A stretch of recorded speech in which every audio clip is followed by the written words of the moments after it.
This question is from NCERT chapter 4, question number 4.3. Statement of the problem says a long straight wire in the horizontal plane carries a current of 50 amperes in north to south direction. So now suppose this is the horizontal plane or the ground.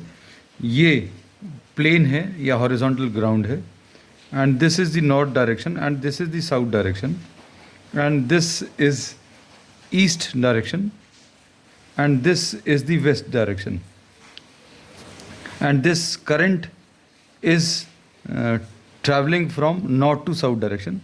A long straight wire in the horizontal plane carries a current of 50 amperes. तो इसमें current की value 50 amperes है and from north to south direction. Give the magnitude and direction of magnetic field at a point 2.5 meters east of the wire. अब east of the wire मतलब इसके right side में इस point पर अभी हम लोगों को मैग्नेटिक फील्ड बतानी है. Suppose we are writing this as the point P. इस पॉइंट पर मैग्नेटिक फील्ड बतानी है and the distance of the wire, this is the wire, distance of the wire from this point is represented by R. तो magnetic field का जो formula है B is equal to mu zero I upon 2 pi R. R भी लिख सकते हैं, this can also be written as a. और ये जो डिस्टेंस है R, this is given 2.5 metres. अब इसमें वैल्यूज़ को अगर आप सब्स्टिट्यूट करें तो ये आ जाएगा 4 पाई इंटू 10⁻⁻⁷. मेन इस क्वेश्चन में is finding out the direction. Calculations बहुत सिंपल है. These are similar to what we have done in the previous problem.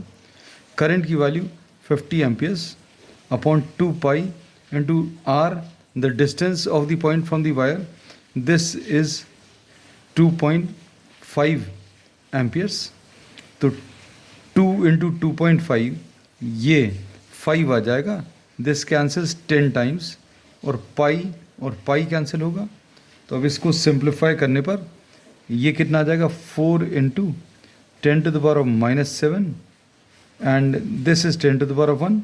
so this will be 10⁻⁻�6. So 4 into 10⁻⁻6 Tesla. This will be the value of magnetic field.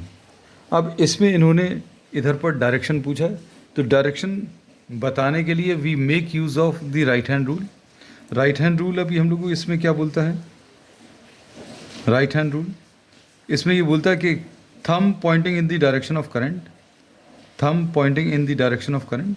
Thumb अगर current की direction में है and you if you try to hold, आप इस conductor को पकड़ने की कोशिश करें. You try to grasp the conductor with the right hand such that thumb points in the direction of current, then the curl of the fingers. अब इसको आप ध्यान से देखना और थोड़ा सा प्रैक्टिस कर भी देखना.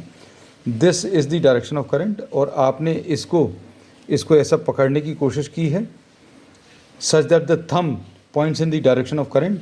तो ये जो राइट साइड पर पॉइंट है उस पर the fingers will be pointing upward. तो फिंगर्स का जो डायरेक्शन है on the right side will be upwards. अगर आप इसको इमेजिन कर रहे हैं कि आप इस कंडक्टर को पकड़ रहे हैं with the right hand, thumb in the direction of current, then the curl of the fingers will be pointing outward from this paper at the point P. So we say that magnetic field at P will be vertically upwards.